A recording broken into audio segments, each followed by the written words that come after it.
The flashes of 100 cameras can be a blinding, intoxicating thing. For Jonathan Devereaux, they were his native air. That night, at the Vanguard Tech Summit, he breathed it all in the scent of money power and the expensive French perfume of the woman on his arm. She was Chloe Summers, a model 20 years his junior, and he paraded her like a newly acquired masterpiece. He was at the pinnacle, the king of Silicon Valley venture capital. But what he didn't know as he smirked for the cameras and whispered empty promises to his new love was that the past doesn't just disappear. It rebuilds itself in the shadows waiting.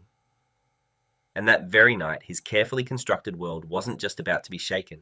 It was about to be publicly, spectacularly, and irrevocably shattered by the one person he had written off as a ghost, his ex-wife. The grand ballroom of the Fairmont San Francisco was a sea of shimmering gowns and tailored tuxedos, a gathering of the tech world's modern gods. And at the center of his own solar system, orbited by sycophants and would-be partners, was Jonathan Devereaux. At 48, he was leonine, with a mane of silver-streaked dark hair, a predatory smile, and eyes that assessed everyone's net worth before their character. His firm, Devereaux Capital, had its logo subtly projected onto the velvet curtains behind the main stage. It was his night, or so he believed. Clinging to his arm was Chloe Summers. She was breathtaking in a way that felt almost genetically engineered for such an evening. A slinky, blood-red Bottega Veneta gown, a diamond necklace that cost more than a Stanford education, and a vacant practice smile. She was the perfect accessory for a man like Jonathan, a living testament to his continued virility and success. "Isn't this just everything, Johnny?" she cooed, her voice a breathy whisper as she surveyed the room. "Felicity Finch from Wired just took our picture. She said we were the power couple of the night." Jonathan squeezed her hand, his eyes scanning the crowd, not for friends but for competitors. "We are my star. We are. This is what it looks like when you're at the top."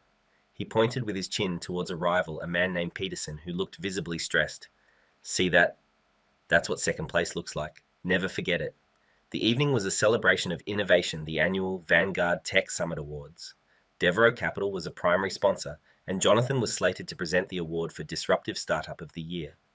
It was a ceremonial role, a victory lap for a man whose portfolio was a litany of tech unicorns. He had already won his prize. He was simply here to gloat. They took their seats at the head table, a prime piece of real estate in the sprawling ballroom. The champagne was Dom Perignon. The chatter was about billion-dollar valuations and IPOs. Jonathan was in his element, holding court, laughing a little too loudly, his hand possessively on Chloe's lower back. He felt invincible.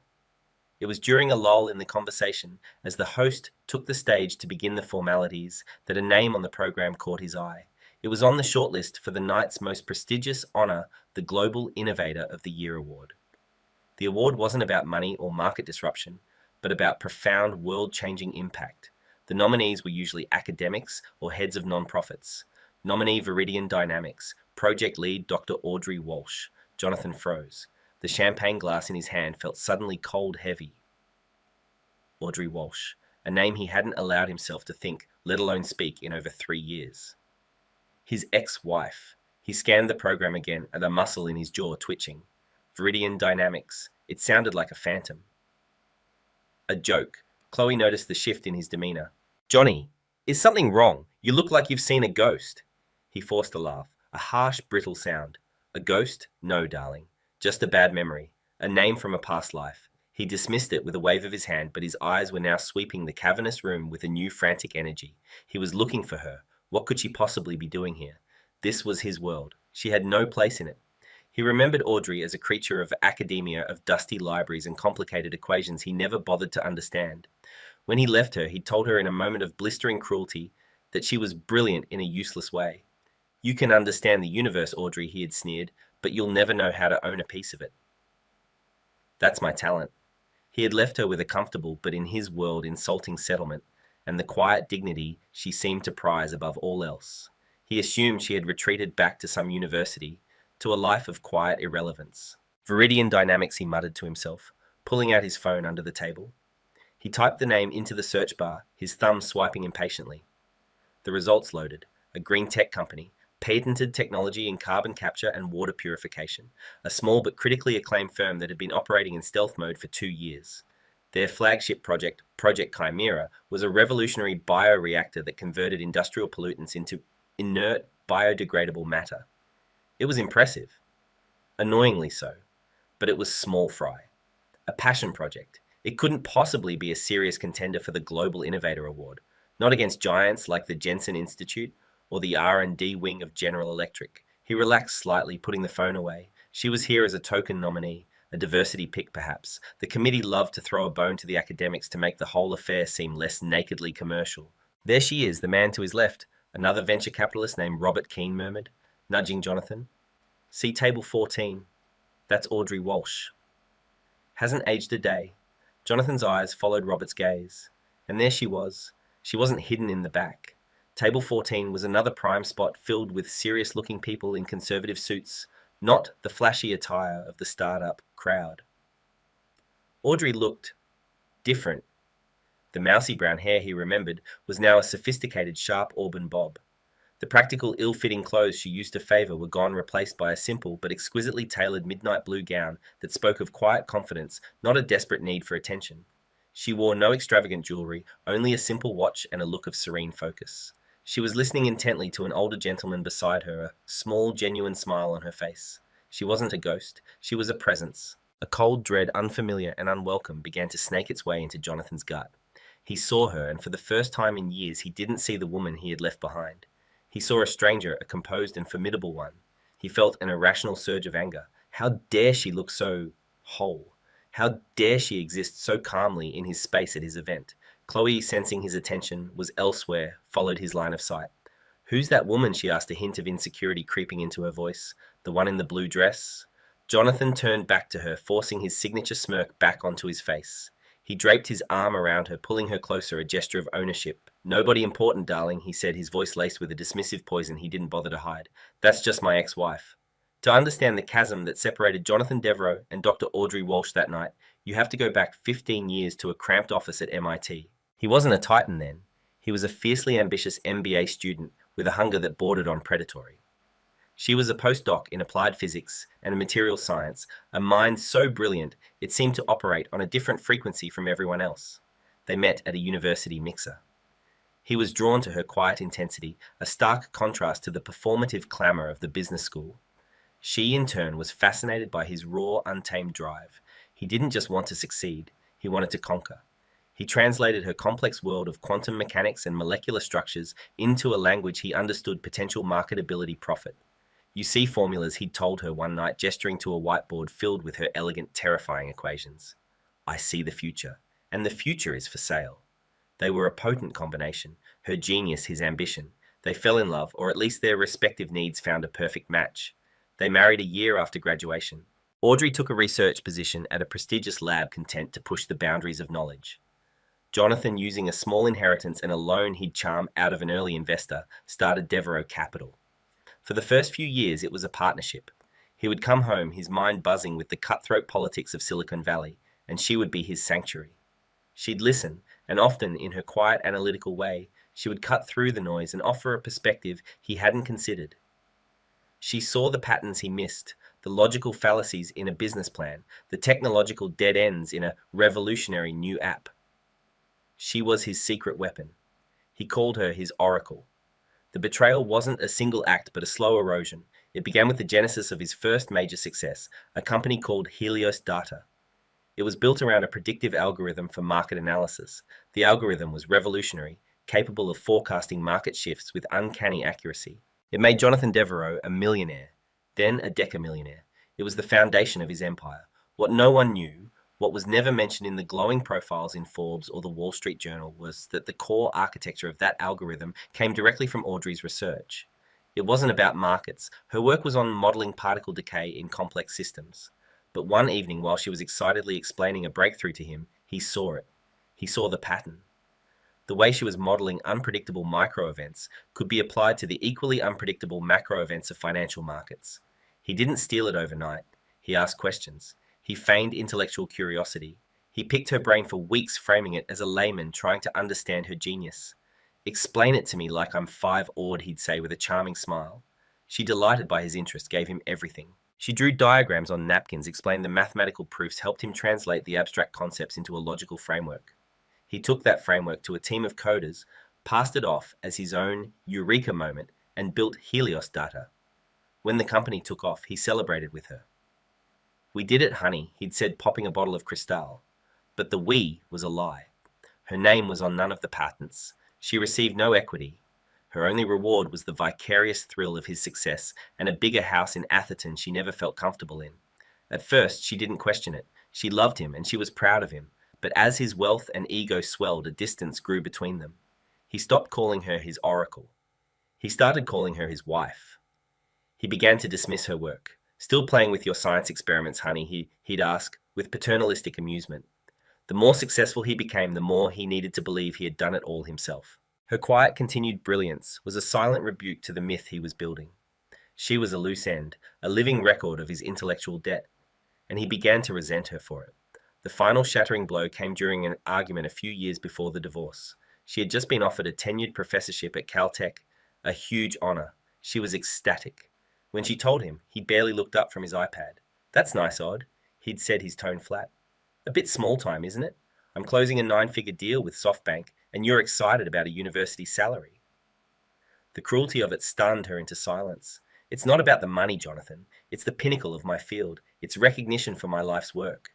He finally looked at her, his eyes cold and appraising. "Your life's work. Your work is theoretical nonsense. It doesn't build anything. It doesn't change the world. It's a hobby." He stood up, towering over her. "I am the one who changes the world. I build things. I make things happen. Without me, you're just a brain in a jar scribbling on a whiteboard." That was the moment the love died. She saw him clearly, then a man so insecure in his own intellect that he had to diminish hers to feel powerful. She realized he hadn't just stolen her idea. He had stolen her role in their own story, recasting her as a supporting character, a footnote. The divorce was brutal and quiet. He hired the best lawyers who painted her as an out-of-touch academic, with no concept of the fortune she was laying claim to. He framed her desire for a fair share of the wealth built on her intellectual property as greed.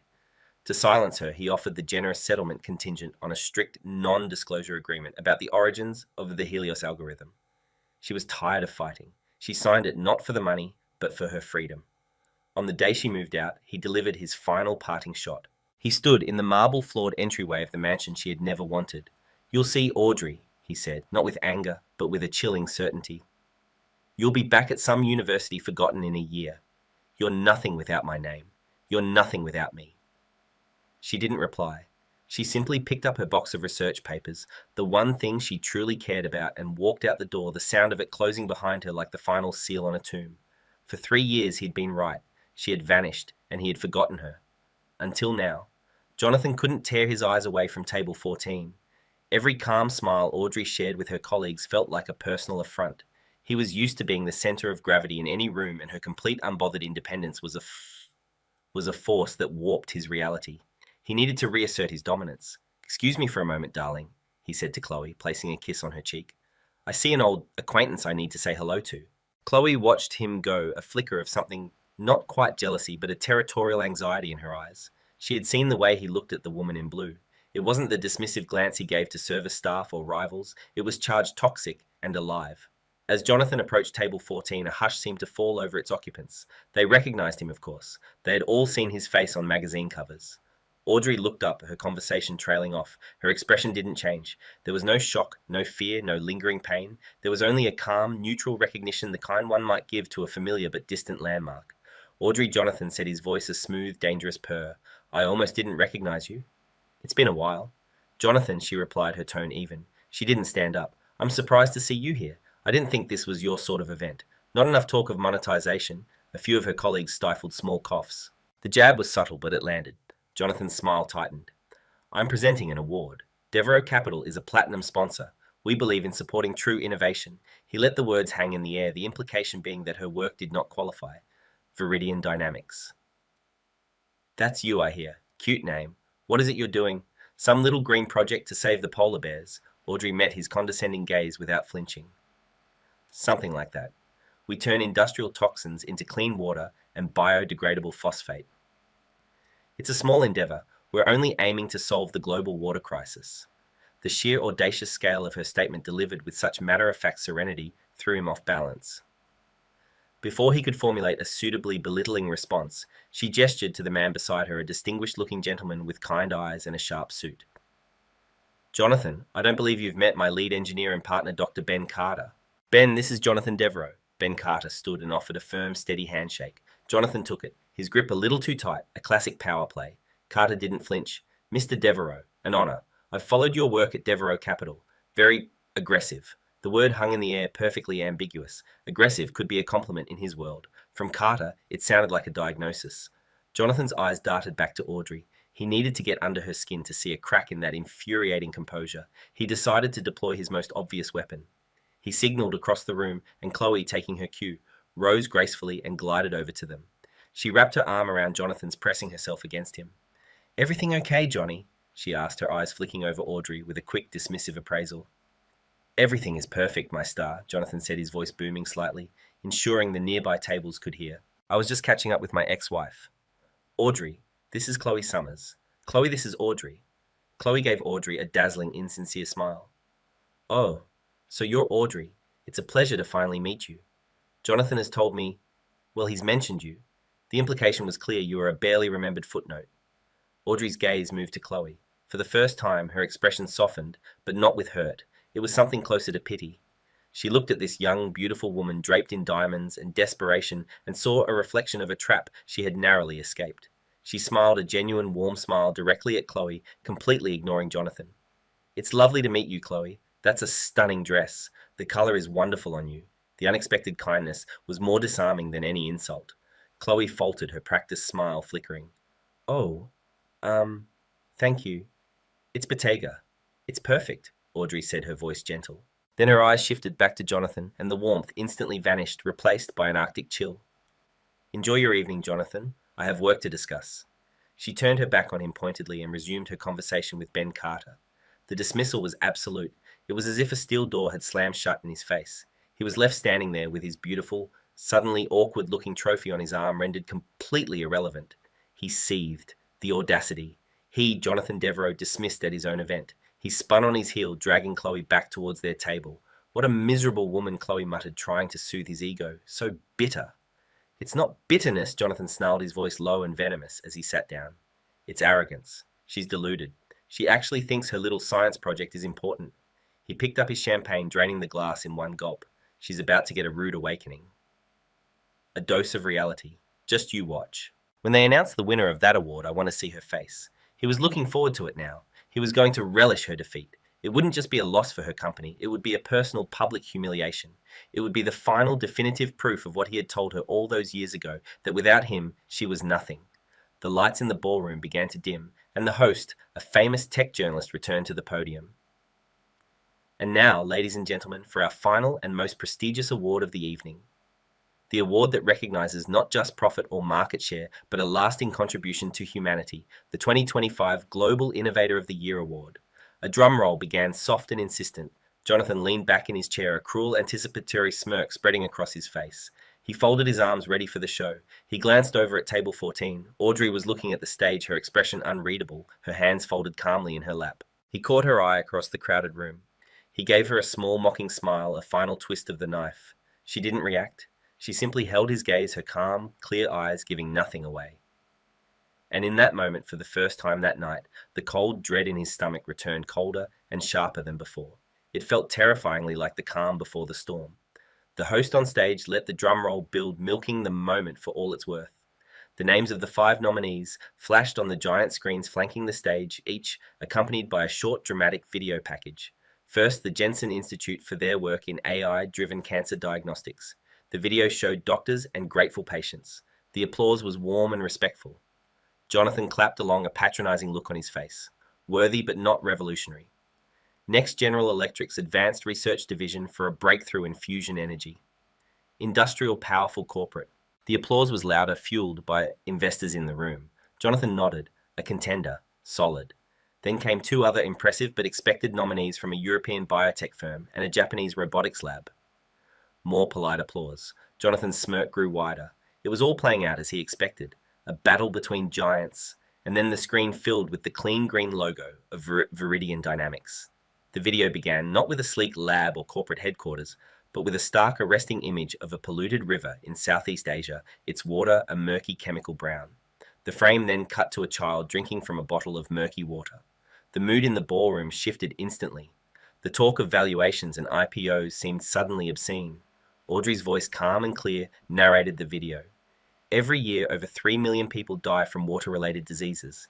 Industries that fuel our modern world create byproducts that poison our most precious resource. We believed this was not an acceptable cost of progress. We believed we could turn poison into purity. The video then showed the Chimera bioreactor in action. It was an elegant, deceptively simple-looking device. They watched as polluted industrial sludge was pumped in one side and crystal-clear water flowed out the other. Animated graphics explained the process: genetically engineered microorganisms, consuming toxins and excreting harmless nutrient-rich phosphates. It wasn't theoretical. The video showed a pilot program, a full-scale reactor already cleaning the effluent from a textile factory in Vietnam.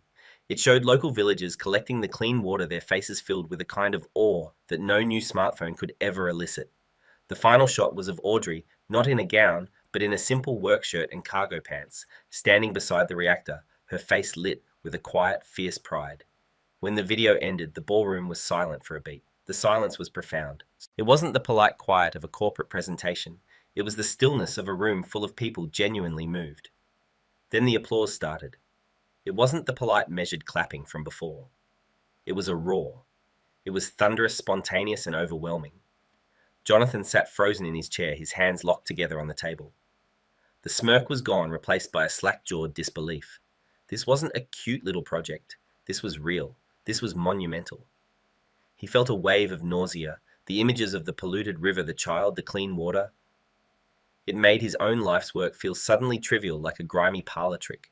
He built algorithms to make rich people richer. She was literally creating clean water from poison. Chloe was clapping enthusiastically along with everyone else.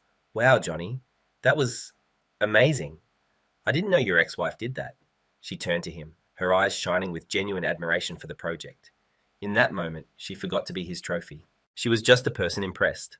Her admiration was like acid on his skin. It's a flashy video, Chloe. A puff piece. It's a non-profit, a charity case. It'll never make any real money. His voice was a harsh rasp, but even he could hear the desperate hollow ring to it. On stage, the host let the applause die down. He held the golden envelope in his hands. The Vanguard Committee was unanimous in its decision this year. The host announced, his voice filled with reverence. For a technology that promises not just to disrupt a market, but to redefine our relationship with the planet, to save millions of lives and to offer hope where there was none. The 2025 Global Innovator of the Year award goes to... He ripped open the envelope. Jonathan stared unblinking at the stage. A part of his brain, the cold, calculating part that had made him a billionaire, was running the odds. It's GE. It has to be GE. Fusion energy is the future. This water thing is just emotional. But the other part of his brain, the primal, terrified part, knew. He knew from the silence that had followed her video. He knew from the look in her eyes from across the room. He knew that at Audrey Walsh and Viridian Dynamics, the name echoed through the ballroom sound system, a sonic boom that seemed to hit Jonathan squarely in the chest.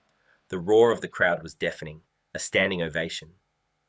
At table 14, Audrey's team erupted, hugging each other, tears in their eyes.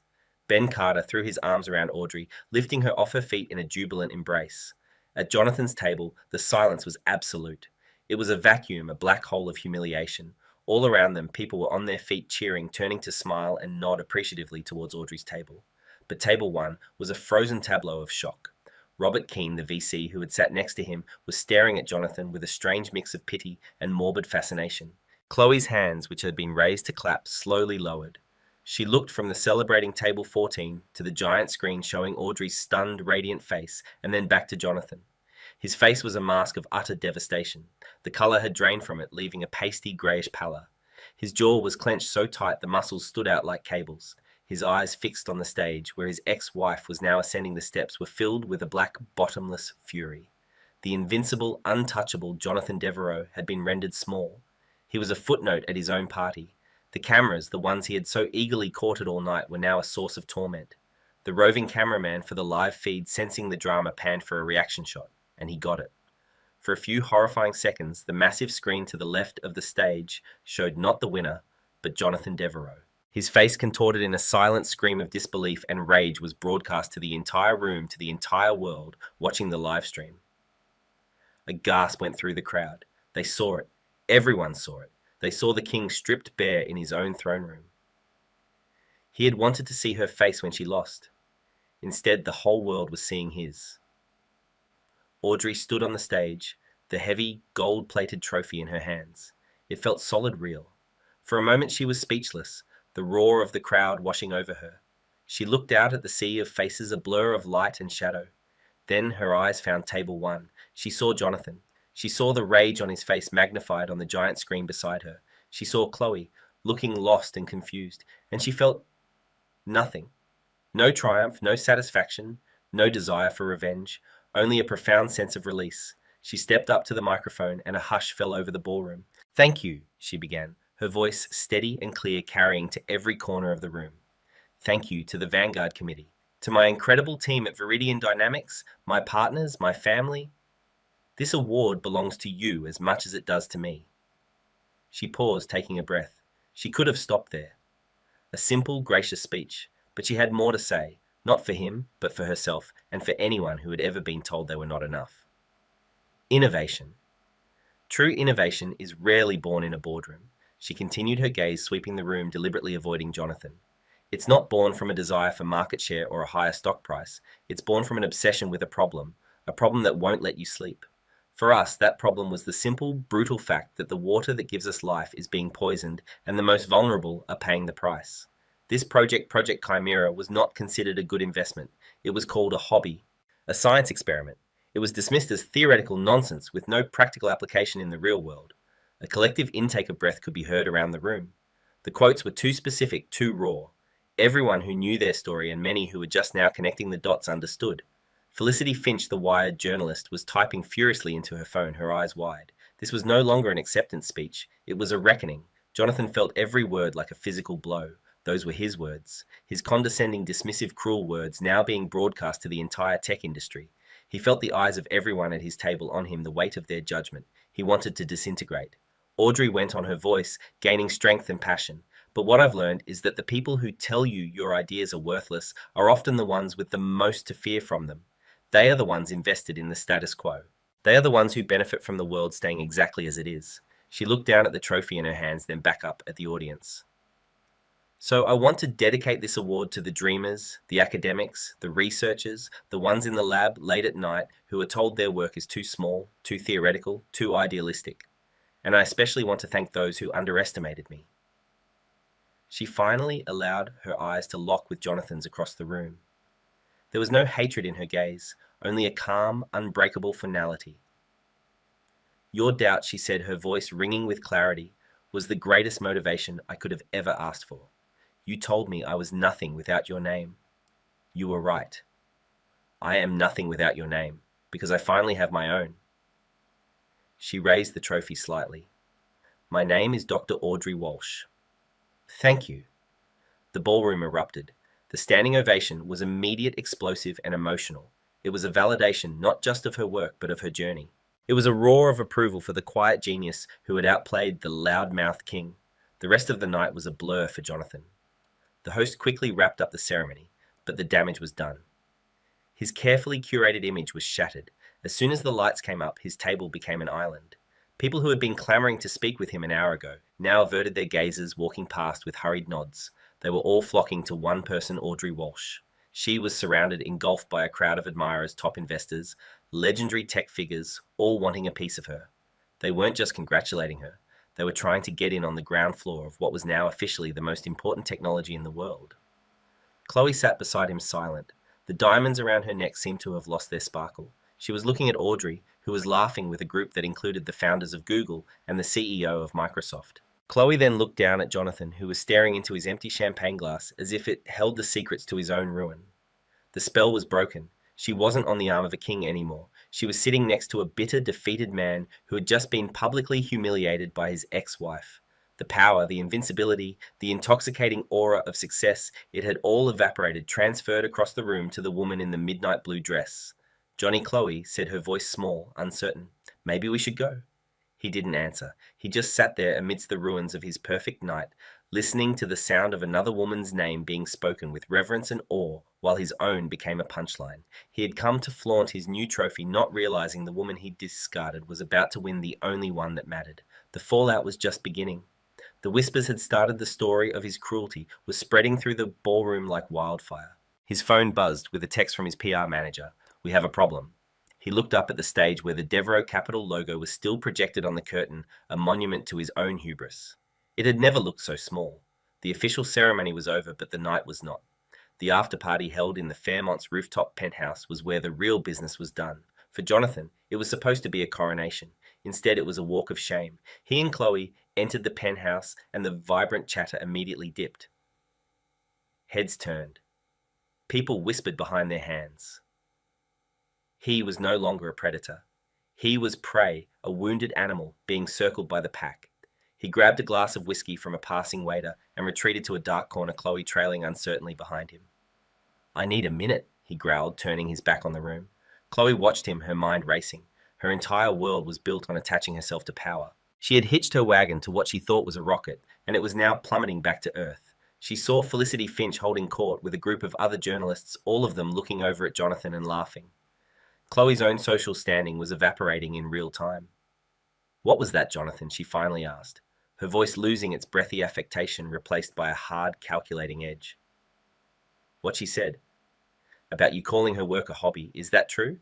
"She's twisting things," he snapped, not looking at her. "She's emotional." "You know how women are." "She didn't look emotional to me," Chloe shot back. "She looked like she owned the world." "And you looked like a fool on that giant screen." The word hung between them, ugly and true. "They're calling you the jilted billionaire on Twitter. It's trending." Jonathan's head whipped around, his eyes blazing with fury. "Don't you dare talk to me like that. Do you have any idea who I am? Who pays for that dress, that necklace?" "Right now," Chloe said, her voice dangerously quiet, "you're the man whose ex-wife just became the most famous woman in technology. And I'm the woman standing next to him. That's not a good look for me, Johnny." Without another word, she turned and walked away, not out of the party, but towards a group of young startup founders by the bar. A calculated move of self-preservation. He was now truly alone. Meanwhile, Audrey was holding court on the opposite side of the penthouse on a terrace overlooking the glittering lights of San Francisco. She wasn't celebrating wildly. She was engaged in deep, serious conversation. The trophy sat on a small table beside her, almost forgotten. A man separated himself from the crowd and approached her. He was older, in his late 70s, with a quiet, powerful authority that made the noisy billionaires around him seem like children. He was Silas Blackwood, a legendary, almost mythical investor from the old guard of Silicon Valley. He was known for his Midas touch and his utter disdain for the arrogant new breed of venture capitalists like Jonathan. "Dr. Walsh," he said, his voice a gravelly baritone. "Silas Blackwood, that was the finest acceptance speech I've heard in 30 years. "Mr. Blackwood." "Thank you," Audrey said, genuinely honored. "Your work in funding early medical research was an inspiration for me." Blackwood smiled, a rare, genuine expression. "I've been following Viridian Dynamics for 6 months. My people have done their due diligence. What you've built is profound." He paused, looking out at the city. "I was also an early silent investor in a company called Helios Data." Audrey's composure finally cracked. A flicker of shock crossed her face. I was," Blackwood confirmed. "I was also on the academic review board at MIT when you were publishing your early papers on particle decay modeling. I'm a physicist by training, you see. Before all this," he gestured vaguely at the party, "I saw your work. And then a few years later, I saw the core of your work, your beautiful, elegant framework, show up in a business plan from a slick young man who called it his own." Audrey was speechless. "I knew Dr. Walsh. I always knew." Blackwood continued, his eyes now fixed on her. "I invested because the algorithm was brilliant and I knew it would make money. But I never respected the man who brought it to me. I've been waiting a long time for the universe to balance the books on Jonathan Devereaux." He took a step closer. "Devereaux Capital manages a significant portion of my family's trust. $300 million to be exact. Tomorrow morning at 9 a.m., I will be exercising my right to withdraw those funds. The news will hit the street by 9:05. It will cause a panic. Other investors will follow my lead. His firm will be gutted by noon. The scale of it was staggering. This wasn't just public humiliation. This was financial annihilation." Audrey finally found her voice. "Why are you telling me this?" Because Blackwood said, a shrewd glint in his eye. "My fund, Blackwood Ventures, is looking to make a significant new investment. We want to fully fund the global rollout of Project Chimera. All of it, whatever you need. Consider it a blank check." He pulled a business card from his jacket. "My proposal will be on your desk in the morning. Think of it as a cosmic rebalancing. The money he built on your genius will now be used to cripple him, and then it will be used to fund your future." this was the final twist. The true revenge. It wasn't just that she had won, it was that his downfall would be the very catalyst for her meteoric rise. The foundation of his empire was being ripped out from under him and handed to her. From his dark corner, Jonathan watched Silas Blackwood, the most respected man in the valley, talking with Audrey. He saw Blackwood smile, saw him hand her his card. He felt a primal fear he hadn't experienced since he was a child. Blackwood never smiled. Blackwood never handed out his card. He knew in that instant that he had lost more than just his pride. He had lost the game. And the woman he had dismissed as a brain in a jar was the one who had just checkmated him. He finally understood. She hadn't come here for revenge. She had simply come here to win, and his destruction was merely a consequence, a byproduct of her success, as insignificant as the industrial sludge her machine so elegantly transformed into something pure. 6 months after the Vanguard Tech Summit, the world had irrevocably shifted on its axis for both Audrey Walsh and Jonathan Devereaux. The aftershocks of that night had not been fleeting. They had carved out a new and permanent reality. Audrey did not move into a sterile glass tower. The new headquarters for Viridian Dynamics was a low-slung, beautiful building south of San Francisco, a living lab, constructed from recycled steel and sustainable timber. A living wall of native plants covered its entire western facade, and the roof was a mosaic of solar panels and rainwater collection systems. It didn't scream money, it hummed with purpose. Inside, there was no marble or ostentatious art. The halls were filled with the quiet energy of scientists and engineers, whiteboards covered in complex equations, and in the gentle gurgle of prototype water purifiers. The Global Innovator of the Year trophy sat on a bookshelf in Audrey's modest office. It wasn't in a display case. It was being used as a bookend for a stack of hydrological engineering textbooks. It had served its purpose as a key, unlocking the doors to funding and global reach. Now it was just a memory. This morning, Audrey stood with Dr. Ben Carter in front of a massive wall-sized satellite map of the world. It was dotted with dozens of small glowing green lights. The installation in the Mekong Delta is fully operational, Ben said, pointing to a cluster of lights in Vietnam. We're now purifying over 2 million gallons of industrial wastewater a day. The local government reports a 90% drop in waterborne diseases in the downstream villages. Another light blinked on the map, this one in central India. And that's the new plant outside of Kanpur. Ben continued, a proud grin on his face. It just came online. Silas Blackwood is already asking where we want to go next. He mentioned the Amazon. Audrey stared at the map, at the tangible proof of her life's work spreading across the globe. This was the victory. It wasn't the look on Jonathan's face that night. It was this. The clean water, the lives saved, the hope restored. Her name, the one she had reclaimed, was now synonymous with life. As she was about to reply, her tablet chimed with a news alert. She glanced down. It was from the Wall Street Journal. The headline was stark and unsentimental: Devereaux Capital Assets acquired by Blackstone Group for pennies on the dollar. The article detailed the final quiet implosion of Jonathan's empire. After Blackwood's massive withdrawal, a crisis of confidence had triggered a catastrophic run on the firm. Jonathan had been forced into a fire sale, his portfolio of unicorns and disruptors cannibalized by his rivals. The Devereaux name, once a titan of the industry, was now a cautionary tale whispered in boardrooms. He was ruined. A few weeks prior, she had seen him. It was a coincidence. She had been leaving a small, unassuming coffee shop in Palo Alto after meeting with a Stanford professor. As she walked out, he walked in. He didn't see her. He was thinner, his expensive suit looking a size too big for his frame. The leonine confidence was gone, replaced by a haunted, hollowed-out look. His silver-streaked hair seemed more grey than silver.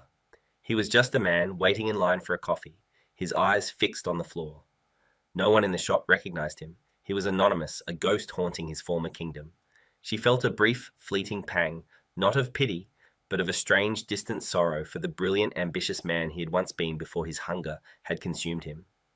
Then she had gotten into her modest electric car and driven back to work. Ben noticed the headline on her tablet. The end of an era, he said quietly. Audrey simply nodded, swiped the notification away, and turned her attention back to the map. Her past was a closed book. Her future was a world waiting to be healed. "Let's talk about the Amazon," she said, her voice filled with the same quiet, fierce determination she'd had her whole life. "I have an idea." Across the world, on the cover of a glossy European magazine, Chloe Summers was pictured on a yacht in Monaco. She was smiling her practiced smile, her arm linked through that of a 25-year-old crypto billionaire. She wore a new, even more expensive diamond necklace. The headline read, "The New Power Couple." Her cycle continued forever, chasing the blinding light of the next big thing, a beautiful accessory in someone else's story. But in the living lab in California, Audrey Walsh, a woman who had been dismissed and discarded, pointed to a darkened area of a continent on a map. She was not an accessory to power. She was its source, and she was just getting started. The story of Jonathan Devereux and Dr. Audrey Walsh didn't end in that penthouse. In the months that followed, Viridian Dynamics, flush with Blackwood's funding, became a global force, its reactors being installed on every continent. Audrey became a true icon, a symbol of quiet resilience and purpose-driven innovation. She never spoke Jonathan's name in public again. She didn't have to. His downfall was swift and brutal. Devereux Capital collapsed. His reputation was shattered, and Chloe Summers was quickly seen on the arm of a younger rising tech CEO. Jonathan became a ghost in the valley he once ruled. This story serves as a powerful, real-world reminder that true worth is not measured in flashy displays of wealth or the power you hold over others. It's built in the quiet hours forged in integrity and revealed not when the cameras are flashing, but when your work truly changes the world. It's a testament to the fact that underestimating someone, especially someone you have wronged, can lead to your own spectacular ruin. The greatest victory isn't about revenge. It's about building a life so magnificent and meaningful that the past simply fades into irrelevance. What did you think of Audrey's ultimate triumph? Was Jonathan's downfall karma, or simply the inevitable result of his own arrogance? Let us know your thoughts in the comments below. If this story resonated with you, please hit that like button, share it with someone who needs to hear it, and make sure you subscribe to our channel for more incredible real-life stories. Thank you for listening. He was the man who gave up everything for her success, his dreams, his career, his future. When she was done with him, she cast him aside like a worn-out shoe. At a glittering New York gala, surrounded by the city's elite, she decided to humiliate him one last time, mocking the quiet, unassuming woman by his side. She thought his new date was a nobody, a downgrade. What she didn't know, what the entire room was about to discover in the most shocking way possible, is that his new girlfriend wasn't just anybody. She was an icon, an heiress to a global empire, and her name alone could bring titans of industry to their knees. Ethan Cole measured his life in shades of grey now. His bachelor apartment in Hell's Kitchen wasn't sad exactly. It was muted.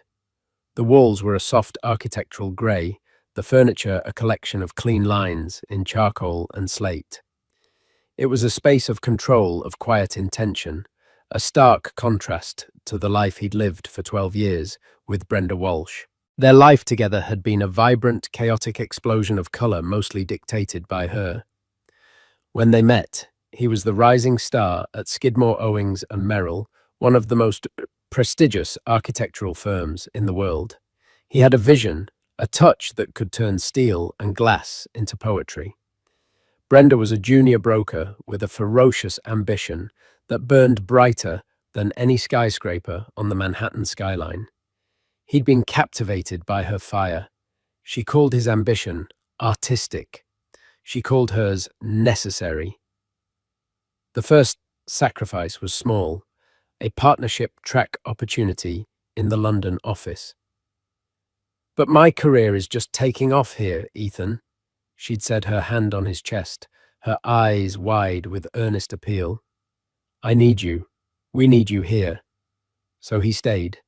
He designed from New York, pulling all-nighters, his name slowly becoming synonymous with brilliant but difficult concepts that other partners would ultimately take the credit for. Then came her big break, a chance to start her own real estate development firm. The seed money was immense. His savings, a small inheritance, and a loan against his future earnings provided the foundation. "It's an investment in us," she'd promised, kissing him, amidst piles of paperwork on their dining room table, the scent of her expensive perfume, Creed's Aventus for her, filling the air. He left some. He had to. Brenda's firm, Walsh Properties, needed an in-house consultant. In reality, he became her 24/7 fixer. He vetted blueprints, smoothed over zoning board issues with his technical expertise, and redesigned entire floor plans overnight to fit her ever-changing, profit-driven whims.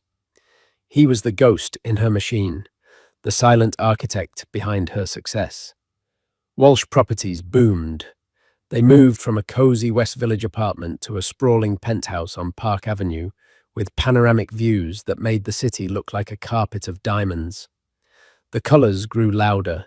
The parties became more lavish, the friends more transactional.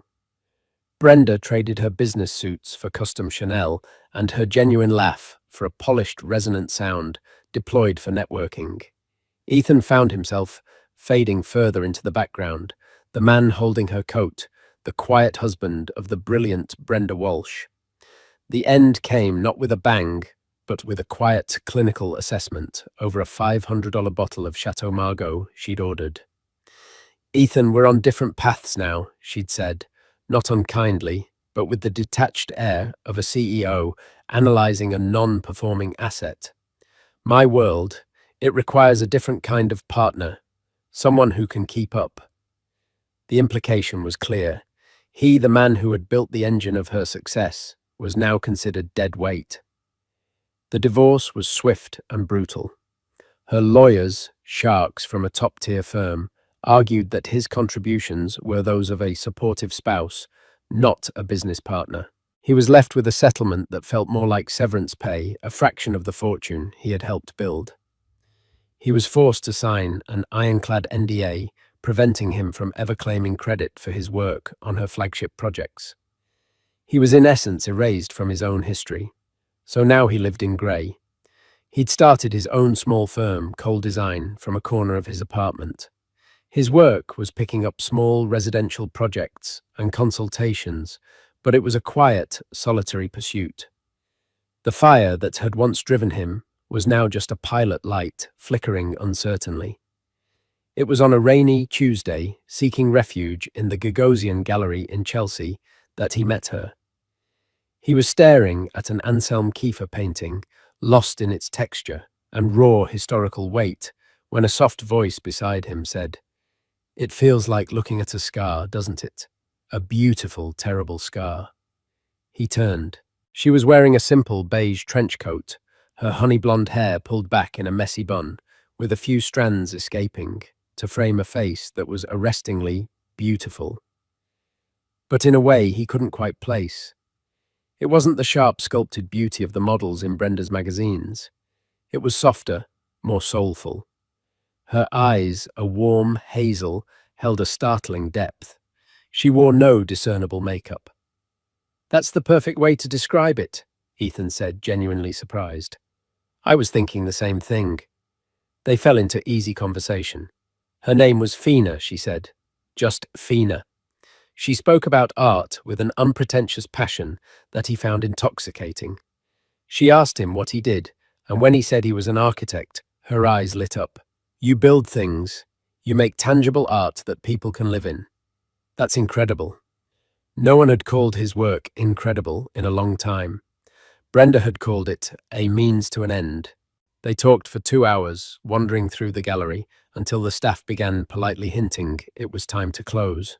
As they stood outside on the wet pavement, the city lights shimmering around them, Ethan felt a warmth he hadn't realized he'd been missing so profoundly. "I don't normally do this," he began, his heart thumping a nervous rhythm against his ribs. "But would you like to get a coffee sometime?"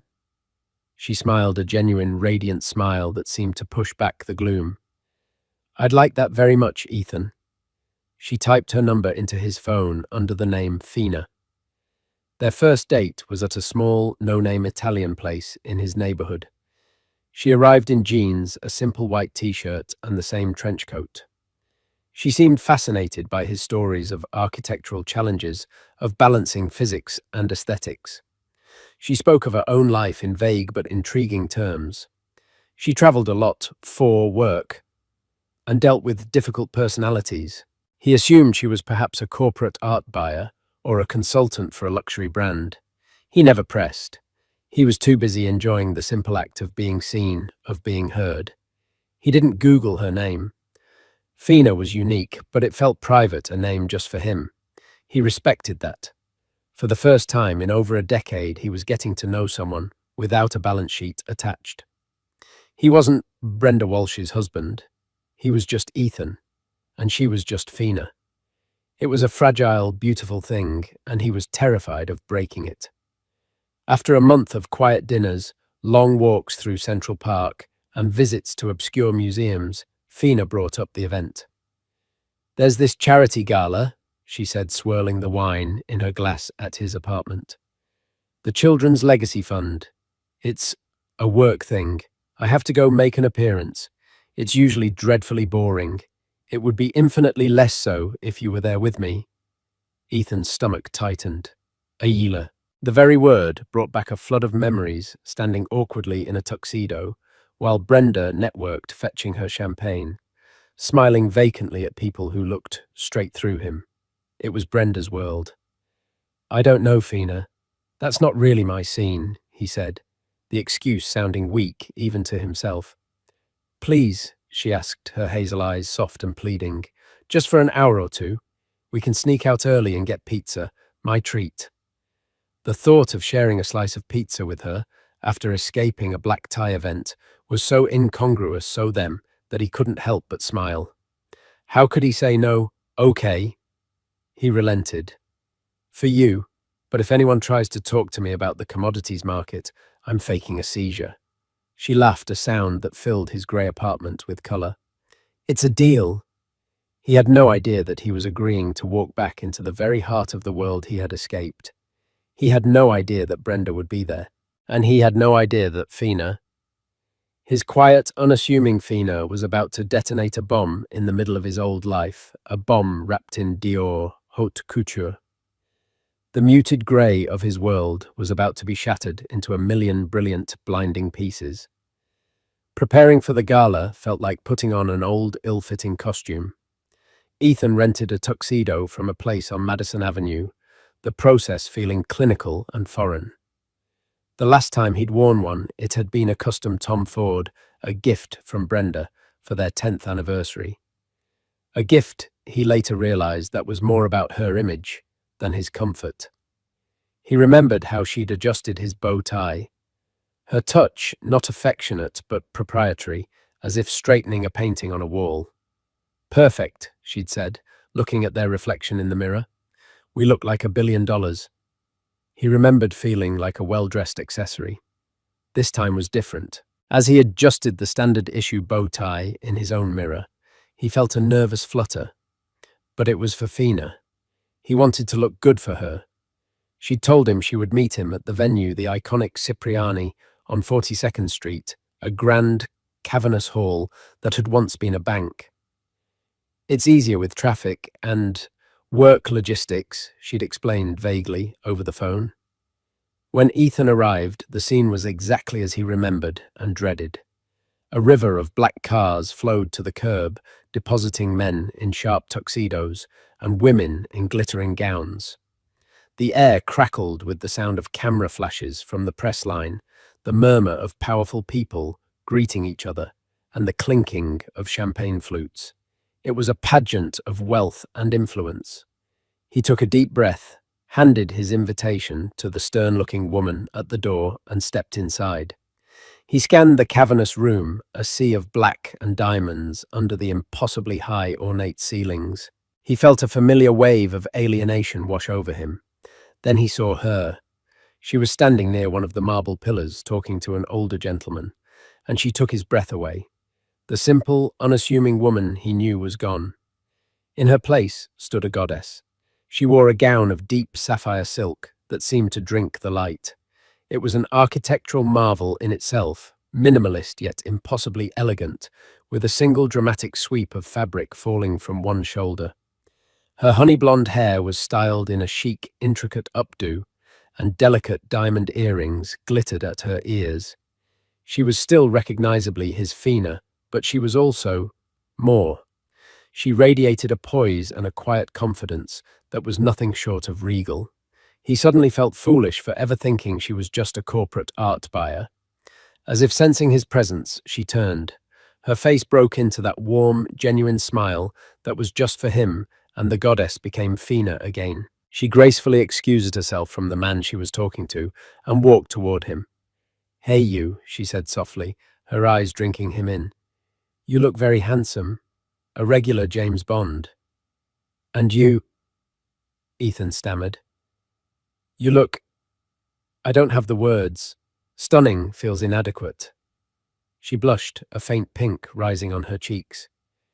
It's just a dress, all smoke and mirrors. Are you ready to brave the lion's den? With you, absolutely, he said, offering his arm. As she took it, he felt a jolt of pride. He wasn't an accessory tonight. He was her date. They found their assigned table, mercifully, in a slightly quieter corner of the room. Fina seemed to know a surprising number of people. Not in the way Brenda knew them, with aggressive handshakes and laser-focused eye contact, but in a more relaxed, familiar way. People would nod respectfully as she passed, their eyes widening slightly in recognition, but they kept their distance. It was odd. It was as if she was surrounded by an invisible barrier of respect. You seem popular, Ethan commented as they sat down. I've been coming to this event for years, she said, with a slight shrug. It's for a good cause. They made small talk, observing the glittering parade around them. Fina pointed out a famous actress, a tech billionaire, and a notoriously reclusive artist, telling Ethan funny little anecdotes about each of them. She made this intimidating world feel small and human. For the first time ever, Ethan was actually enjoying himself at a gala. He felt the tight knot of anxiety in his chest finally begin to loosen. He was so wrapped up in her, in the easy magic of their conversation, that he didn't see them approach. Well.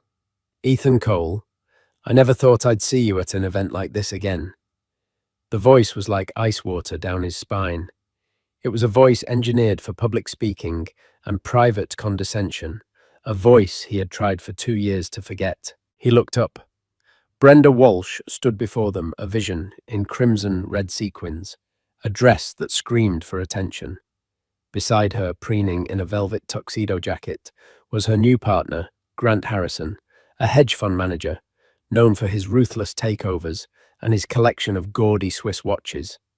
His wrist glittered obnoxiously under the chandeliers. Brenda's eyes swept over Ethan's rented tux with a flicker of disdain before landing on Fina. She gave her a slow, deliberate, head-to-toe appraisal, her lips curling into a smug, pitying smile. It was the look she reserved for the catering staff. Brenda, Ethan said, his voice flat. He made no move to stand. I see you're back in the game. Brenda continued, her voice dripping with false sweetness. She ignored Fina completely, as if she were a piece of furniture. I'm so glad to see you're getting out. I was worried about you cooped up in that dreary little apartment. Grant chuckled, a moist, unpleasant sound.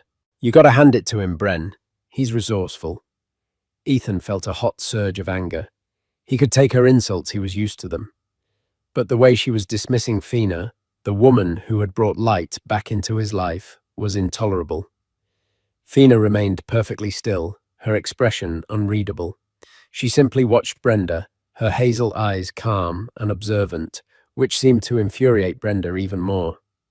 Brenda thrived on reactions, on knowing her barbs had landed. Fina's serenity was a shield she couldn't penetrate. So, Brenda said finally, deigning to look at Fina, though not addressing her directly. She spoke to Ethan, her voice loud enough for the neighboring tables to hear. Is this your +1? It's sweet that you're trying, Ethan. Really? I know it must be tough starting over. Budgets are tight, I'm sure. She let the insult hang in the air, a poisonous cloud. The implication was clear. Fina looked cheap. She was a downgrade. The best a man like Ethan could afford. Ethan stood up at his chair, scraping against the floor. That's enough, Brenda. Oh, am I embarrassing you? She cooed, placing a hand on Grant's arm. Grant and I were just saying how important it is to maintain standards. In business, in life, in partners. She gave Fina another dismissive glance. You get what you pay for, after all. Before Ethan could unleash the torrent of furious words building in his throat. Fina moved. She placed a gentle restraining hand on his arm. Then she looked directly at Brenda for the first time. Her voice, when she spoke, was not loud, but it cut through Brenda's venomous aura with the precision of a diamond. It's a beautiful dress, Fina said, her gaze fixed on Brenda's crimson gown. Last season's Balmain, if I'm not mistaken. A bold choice. The comment was delivered so neutrally, yet it was a masterclass in subtle destruction. She had identified the design of the season, and with one phrase, a bold choice, rendered it utterly passé.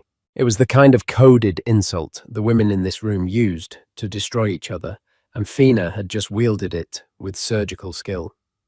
Brenda's smug smile faltered for a fraction of a second. She was momentarily thrown off balance. Who was this quiet little mouse to know Balmain? "And you are?" Brenda asked, her voice sharp and brittle. "My name is Fina," she replied, simply extending a hand. Brenda ignored the offered hand. "Fina? How? Quaint." The atmosphere was thick with tension.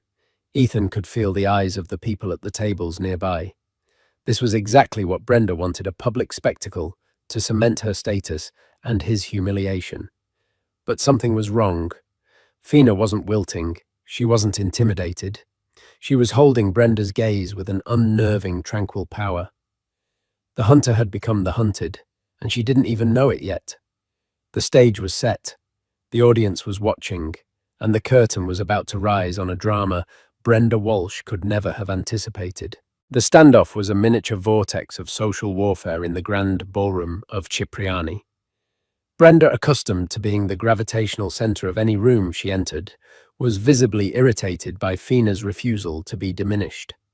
Grant Harrison, sensing his partner's frustration, stepped forward with the clumsy swagger of a man who mistakes money for class. "Look," he said, directing his words at Ethan, but gesturing toward Fina. "It's a big night, lots of important people here. Maybe you and your friend should find a more appropriate venue. The donor list for this event is quite exclusive." He puffed out his chest, his watch catching the light. "We wouldn't want anyone to feel out of place." The insult was as subtle as a sledgehammer. "You don't belong here." Ethan's hands were clenched into fists at his sides. "We're exactly where we're supposed to be, Grant. Why don't you and Brenda go bother someone else?" "Protective Ethan? How noble," Brenda sneered. "It's a shame you didn't have that kind of fire when it mattered." She turned her focus back to Fina, her voice dropping to a conspiratorial whisper that was intentionally loud. "A little piece of advice, honey. When a man has nothing, he'll cling to anything. Don't mistake desperation for devotion." It was a kill shot designed to poison Fina's mind against him, to paint him as a pathetic leech, using a naive young woman to soothe his bruised ego. And that's when it happened. It started not with a shout, but with a gasp. A man walking past their table, a distinguished figure with silver hair and a sharp suit, stopped dead in his tracks. His eyes, wide with disbelief, were locked on Fina. "Mon Dieu!" He breathed the French exclamation, cutting through the ambient chatter. He rushed to their table, ignoring Brenda and Grant completely. He took Fina's free hand in both of his, bowing his head slightly, in a gesture of profound respect. "Serafina," he said, his voice thick with a Parisian accent. "What a magnificent surprise. I had no idea you were in New York. We thought you were still in seclusion at the villa in Como." Fina smiled warmly at the man. "Antoine, it's lovely to see you. I wanted a quiet evening." Brenda and Grant froze. The name Antoine registered first. Anyone with even a passing interest in high fashion or photography knew the name Antoine Levy. He was a living legend, the man whose lens had defined beauty for 3 decades. His portraits graced the covers of every Vogue, Harper's Bazaar, and Vanity Fair on the planet. For Antoine Levy to show this level of deference to anyone was unthinkable. Then the other name registered, Serafina. It was a name spoken in reverent tones in the circles Brenda desperately wanted to conquer, a name that was a brand in itself. Brenda's perfectly made-up face went slack. Her eyes darted from Antoine to Fina, the gears of her ruthlessly ambitious mind grinding, refusing to process the data. It wasn't possible. The woman in the simple, elegant blue dress, the quiet woman sitting with her pathetic ex-husband. It couldn't be her. Antoine, oblivious to the drama he had just ignited, continued to beam at Fina. Quiet evening, ma chérie. Your presence is never quiet. It is an event. You look breathtaking. Is this a new Dubois piece? Your father's work gets more brilliant every year. He gently touched the sapphire silk of her sleeve. The final piece of the puzzle slammed into place with the force of a physical blow. Dubois, the Dubois family, the French dynasty that owned a global luxury conglomerate. Their empire encompassed everything, from the world's most exclusive haute couture house, Dubois, to Parfums Dubois, to a portfolio of vineyards, art collections, and five-star hotels. They were old-world royalty, a level of wealth and influence that made new money players like Grant Harrison look like children in a sandbox. And Seraphina Dubois, she was the face of it all, not just an heiress, but a cultural phenomenon, a supermodel who rarely walked the runway anymore because she didn't have to. A woman so iconic, so elusive that her every public appearance was a global news story. She was known professionally by her first name alone, Seraphina. The face of the legendary perfume L'Étoile du Soir. The muse for her father, the reclusive design genius Jean-Luc Dubois. A woman who dated princes and artists, who was photographed with world leaders, and whose net worth was estimated in the billions. This was the woman Brenda had just advised not to mistake desperation for devotion. The woman whose date she had pitied. The woman she had just essentially called a cheap escort. The blood drained from Brenda's face. The crimson of her dress suddenly looked garish and desperate against her now ashen skin. She looked at Fina, at Seraphina Dubois, and for the first time she saw her. She saw the regal poise, the quiet confidence, the subtle but priceless diamonds, the bespoke gown that wasn't last season's Balmain, but a one-of-a-kind creation from the most exclusive atelier in the world.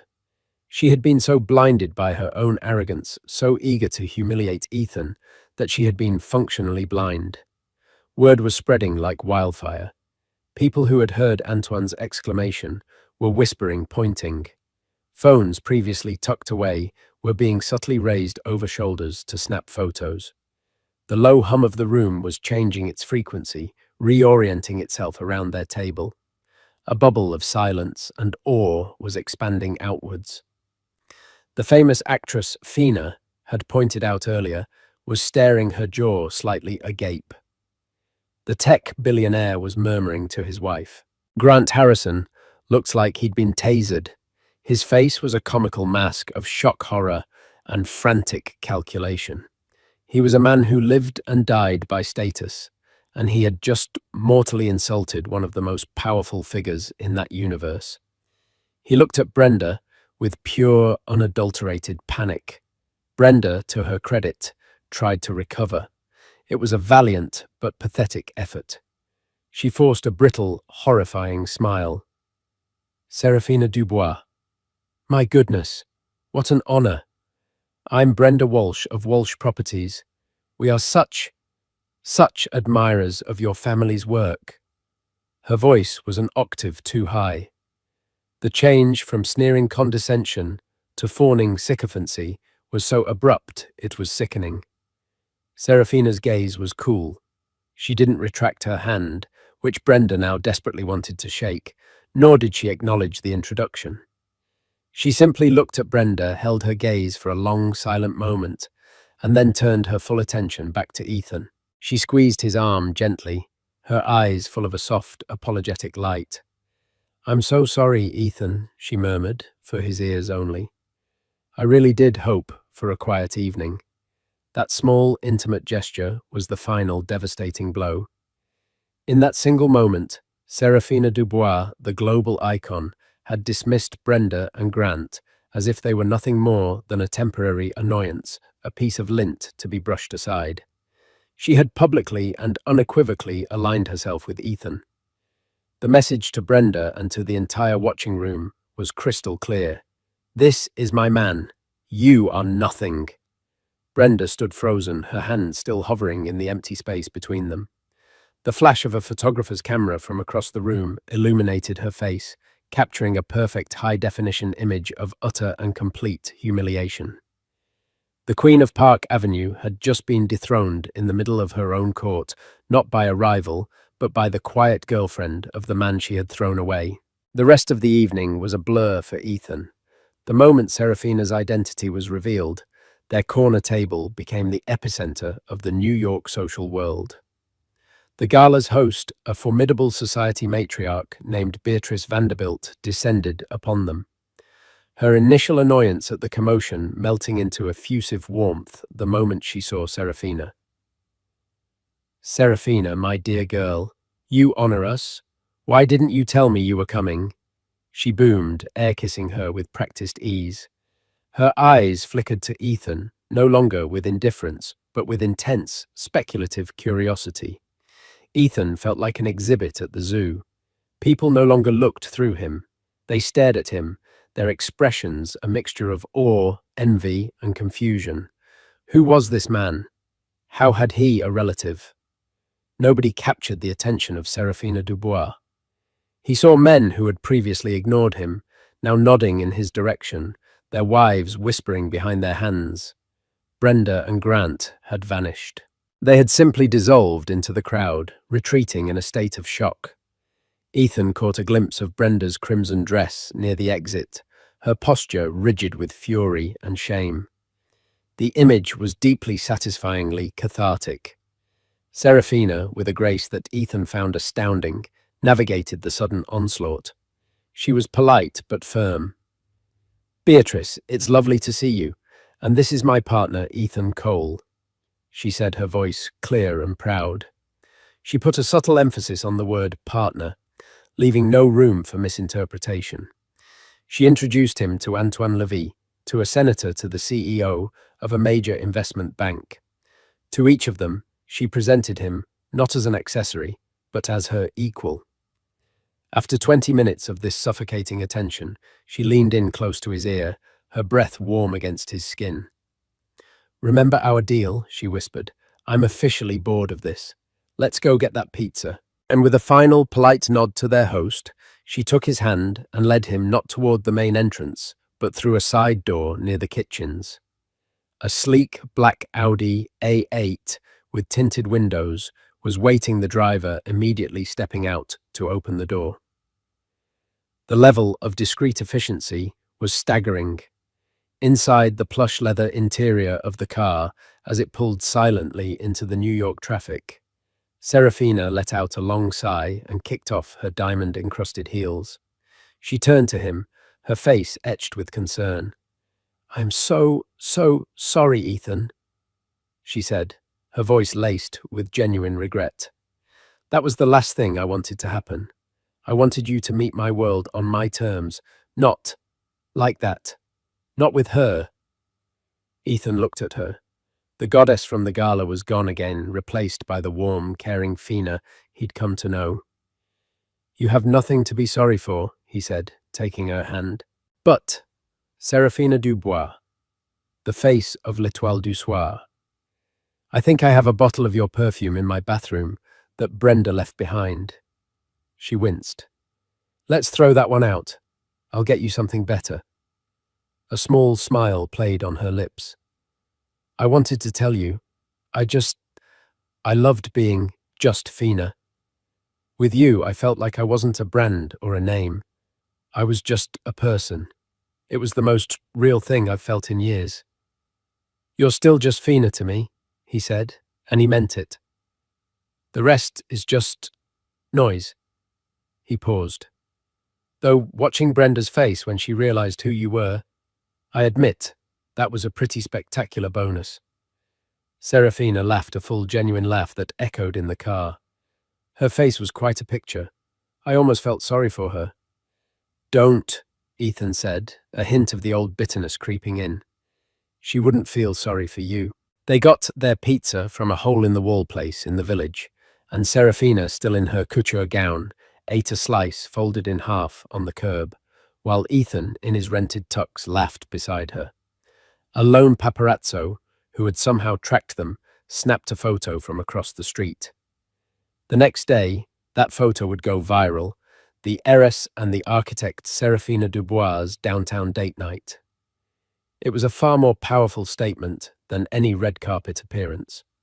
The fallout was immediate and seismic.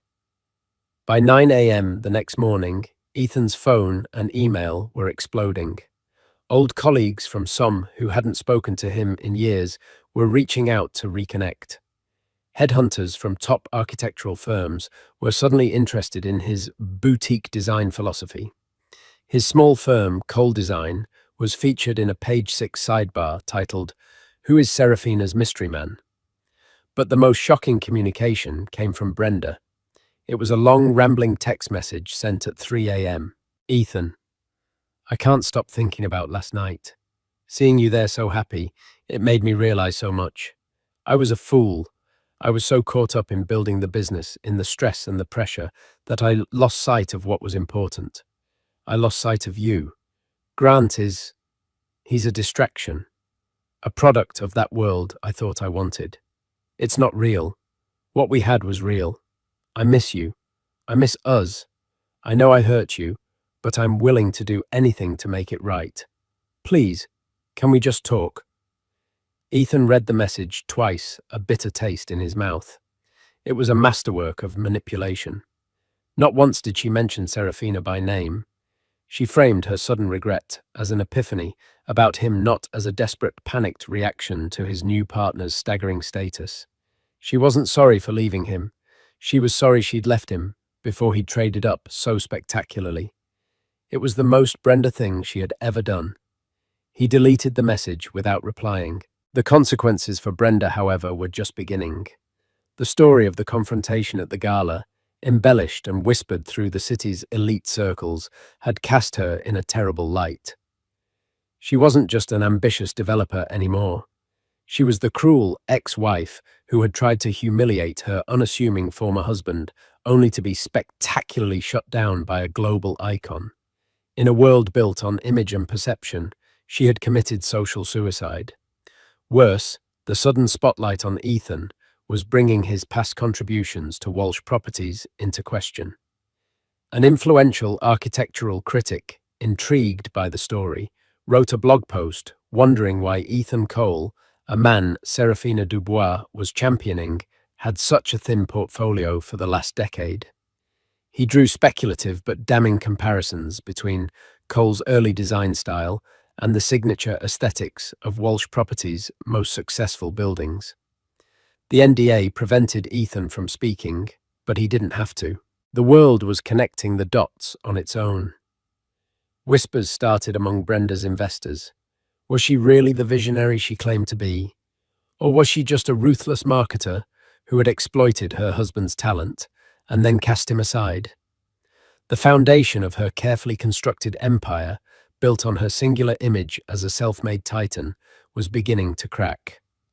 Grant Harrison, seeing the reputational damage splashing onto him, began to distance himself. A week after the gala, Ethan was in his apartment, sketching ideas for a new project, when his phone rang. It was an unknown number with a French country code. He answered cautiously. "Hello, medical. This is Jean-Luc Dubois." The voice was deep accent-scented and carried an unmistakable air of authority. "My daughter has told me a great deal about you. I believe it is time we met. I am in New York. My car will be at your address in 1 hour." It wasn't a request. It was a summons. The noise from the outside world had finally breached the walls of their quiet romance. Ethan was no longer just dealing with the ghost of his ex-wife. He was about to face the king. The hour felt like 10 minutes. Ethan barely had time to shower and change into his best suit, a charcoal grey, well-tailored, but a world away from the bespoke luxury the Dubois family inhabited. He stood at his window, watching the street below. Exactly 60 minutes after the call, a black Maybach, even more imposing than the Audi, pulled up to the curb. It was so sleek and silent, it seemed to absorb the sounds of the city around it. The ride to the meeting was a masterclass in silent intimidation. The chauffeur, a large man in a dark suit, didn't speak. The car's interior was a cocoon of buttery leather and polished wood.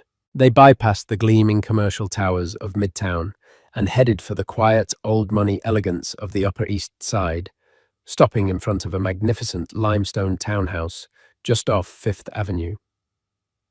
This wasn't a hotel, it was a private residence, the Dubois family's New York home. Ethan was led through a foyer that was more like a private museum, with a mirror on one wall and a Giacometti sculpture in an alcove. He was shown into a library on the second floor. Bookshelves soared from floor to ceiling, filled with leather-bound volumes. A fire crackled in a marble fireplace, and in a high-backed armchair sat Jean-Luc Dubois. He was older than Ethan expected, perhaps in his late 60s, with a mane of silver hair and piercing blue eyes. He wore a simple cashmere sweater and tailored trousers, yet he exuded more power and elegance than anyone Ethan had ever met.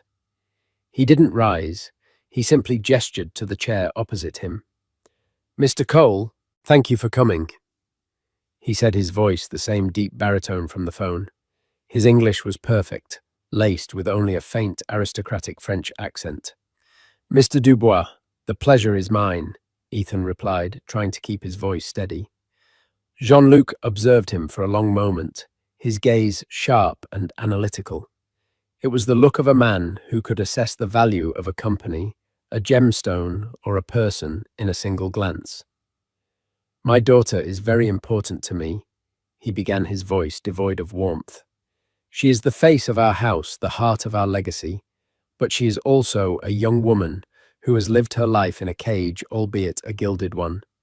Her world is filled with sycophants, opportunists, and men who see her as a prize to be won." He paused, letting the words sink in. "You can understand then my concern. You appear in her life from nowhere, a man with a complicated past, a recent, and I hear, acrimonious divorce, a career that seems to have stalled for a decade." At each point was a precise, calculated jab. Jean-Luc had clearly done his homework. Ethan met his gaze. He would not be intimidated. "Respectfully, sir, my past is my own, but it's not a secret. My career didn't stall. It was rerouted to help build someone else's success. A mistake I don't intend to make again. As for your daughter, I didn't seek her out. I met a woman named Fina in an art gallery. I fell for her intelligence, her kindness, and her spirit. The rest, the name, the legacy, that is your world, not mine." A flicker of something surprised respect crossed Jean-Luc's face before it was gone. "A convenient sentiment," Jean-Luc said, his tone still skeptical. "Many men would say such things." "Perhaps," Ethan conceded. "But I have a question for you, Mr. Dubois. Your daughter told me that for the first time in her life she felt she could be herself with me, that she didn't have to be Serafina, or the icon, as her father does. That not mean anything to you?" The directness of the question seemed to disarm the older man. He leaned back in his chair, his fingers steepling in front of him.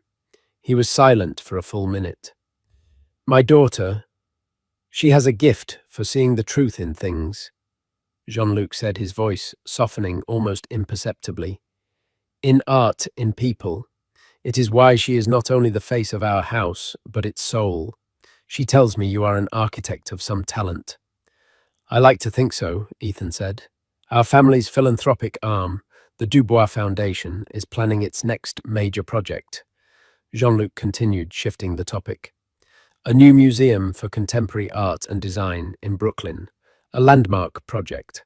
The board has been reviewing proposals from the world's top firms: Snohetta, Renzo Piano, Herzog, and de Meuron. He named the titans of the architectural world. My daughter has suggested that we review a proposal from you." Ethan was stunned. Fina had done that. She had put his name alongside the gods of his profession. "That is an incredible honor," Ethan managed to say. "It is not an offer, Mr. Cole. It is a test." Jean-Luc clarified his voice, once again sharp. The board is skeptical. You are unknown. Your firm is a one-man operation working out of an apartment. They see it as nepotism, a foolish whim of my daughter's. I have convinced them to grant you a chance. You will present your concept in 2 weeks. You will be judged not as my daughter's partner, but as an architect. If you fail, you will not only embarrass yourself, you will embarrass her. Do you understand the stakes? The pressure was immense. The opportunity was breathtaking. This was the commission of a lifetime, a chance to build something magnificent, to reclaim his name and his passion on the world stage. It was also a trial by fire, orchestrated by a man who was still deciding if he was worthy of his daughter. I understand perfectly, Ethan said, a fire he hadn't felt in years igniting in his chest. This was his language. This was his art. He wasn't afraid. He was energized. Good, Jean-Luc said, standing up, signaling the end of the meeting. Do not disappoint me. More importantly, do not disappoint her. As Ethan was shown out of the silent, opulent townhouse and back into the noise of the city, he felt a profound shift. The battle with Brenda was over. She had become a pathetic footnote in his past. The real challenge, the real future, was just beginning. He had 2 weeks to design a castle, not just to win the approval of the king, but to prove he was worthy of the queen. Meanwhile, Brenda's world was crumbling. The whispers about her business practices had grown into a roar. Crane's New York business ran a devastating expose titled The Ghost Architect of Walsh Properties. And while it couldn't prove anything definitively due to the NDA, it interviewed anonymous sources from her company and former colleagues of Ethan's from Somme. It painted a damning picture of a talented architect whose work was systematically appropriated by his then-wife. Investors grew nervous. A major pension fund that was the primary backer for her new flagship skyscraper project in Hudson Yards put a hold on their next round of funding, pending a full review of corporate governance and creative attribution. The project, Brenda's crowning achievement, ground to a halt. The banks started calling. Grant Harrison, who had co-invested publicly, announced he was pulling out of the deal and divesting from all interests connected to Walsh Properties, citing reputational risk. It was a brutal public betrayal, but one she had taught him well. Brenda was trapped in her Park Avenue penthouse, the panoramic views now feeling like a mockery. She was hemorrhaging money and, more importantly, status. She tried calling Ethan again this time, leaving a tearful, desperate voicemail begging him to release a statement, supporting her, claiming it was all a misunderstanding. She offered him money, a partnership, anything. Ethan listened to the voicemail, a sense of weary finality washing over him. He thought of the years he'd spent propping her up, the talent and energy he'd poured into her ambition. He thought of her sneering face at the gala, and then he thought of Fina's belief in him, of Jean-Luc's impossible, magnificent challenge. He deleted the message and got to work. He had a museum to design. The next 2 weeks were a blur of sleepless nights and caffeine-fueled creativity. Ethan's small apartment was transformed into a whirlwind of tracing paper foam core models and 3D renderings. The grey walls he had hidden behind for 2 years were now covered in vibrant sketches and bold concepts. The pilot light of his ambition had roared back to life, now a blazing inferno. He wasn't just designing a building, he was telling a story in glass, steel, and light. His concept for the Dubois Foundation Museum was audacious. Instead of a traditional monolithic structure, he envisioned a series of interconnected pavilions, each dedicated to a different medium: painting, sculpture, digital art, fashion, all flowing into a central sunlit atrium. The design was porous, intended to welcome the surrounding Brooklyn community in, rather than standing apart from it. The facade was a dynamic skin of photosensitive glass that would change opacity based on the time of day, making the building itself a living piece of art. He called it the Agora, a modern-day public square for creativity. Fina was his silent, supportive partner through it all. She respected his intense focus, bringing him food, making coffee, and just sitting quietly in the room, reading her presence, a calming anchor in his creative storm. She never offered an opinion on the design unless he asked, but when he did, her insights were brilliant. She spoke of how light would interact with a certain texture, or how a space would make a visitor feel, bringing the human element into his architectural vision. He realized her gift for seeing the truth in things was very real. They were building it together in a way. The day of the presentation arrived. The boardroom at the Dubois Foundation's headquarters was as intimidating as Jean-Luc's library. Ethan stood before a long, polished table occupied by a dozen stern-faced board members, including Jean-Luc Dubois himself, who sat at the head, his expression unreadable. Ethan was nervous, but as he began to speak, the nervousness melted away, replaced by pure passion. He didn't just present blueprints, he walked them through the experience. He spoke of light and shadow, of community and inspiration. He described how the museum would not just house art but foster it, with integrated studio spaces for emerging local artists. He showed them renderings of the building at dawn, at dusk, shimmering under the city lights. He poured every ounce of the talent Brenda had tried to bury into this one presentation. When he finished, the room was silent. The board members looked at each other, then at Jean-Luc. Ethan's heart pounded in his chest. An older woman on the board, known for her sharp critiques, spoke first. "It's radical," she said, though not with disdain. "It's a departure from the monumentalism we usually favor." "Monumentalism can be a fortress," Ethan replied calmly. "Art should be a gateway, not a fortress." Jean-Luc stared at the final rendering projected on the screen, the agora at night, glowing like a lantern in the Brooklyn skyline. He was silent for a long time. "My daughter," he finally said, his voice quiet but resonant, "told me you don't design buildings. She said you design feelings. Looking at this, I finally understand what she meant." He looked down the table at the other board members. "We would be fools to let this vision go." He then looked directly at Ethan. "The commission is yours, Mr. Cole. Congratulations." A wave of relief and elation so profound, it almost buckled Ethan's knees, washed over him. He had done it. He had won, not because of who he was dating, but because of who he was.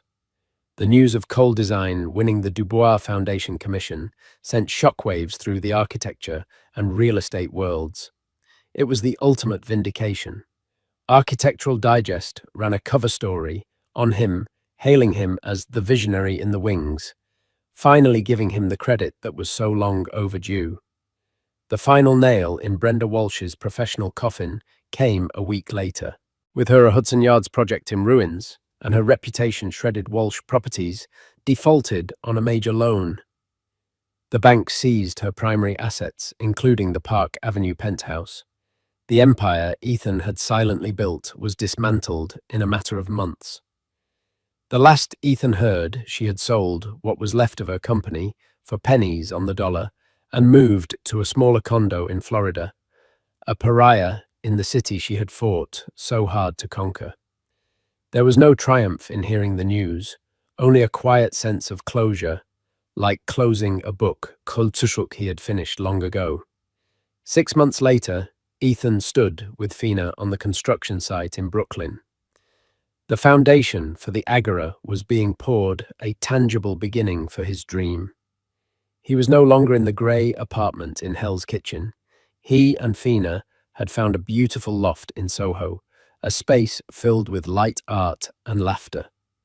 Fina, dressed in casual jeans and a sweater, her arm linked through his, looked out at the bustling site. The press still followed them sometimes, but it was different now. They were no longer the heiress and her mystery man. They were a power couple respected for their individual talents and the genuine partnership they so clearly shared. "It's going to be beautiful," she said, resting her head on his shoulder. "We're going to make it beautiful," he corrected her, squeezing her hand. He looked at her.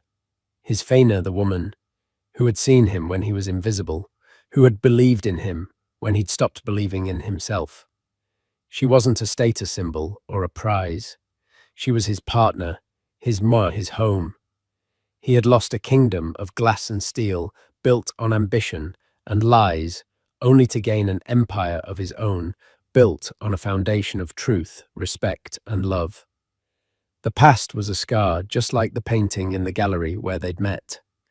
But looking at the future they were building together, he knew it was a beautiful, terrible scar that had, against all odds, led him here.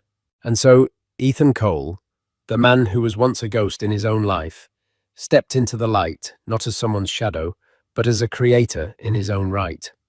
His story isn't just about a shocking reveal at a fancy gala. It's a powerful reminder that true worth isn't measured by bank accounts or designer labels. It's measured by integrity, by passion, and by the courage to be true to yourself, even when the world has tried to erase you. Brenda learned the hard way that when you treat people as stepping stones, you'll eventually find yourself with no ground left to stand on. What did you think of Brenda's downfall? Was it karma or was it just business? Let us know your thoughts in the comments below. If you enjoyed this story of vindication and unexpected love, please give this video a thumbs up, share it with someone who needs a little inspiration, and don't forget to subscribe and hit the notification bell so you never miss another real-life drama.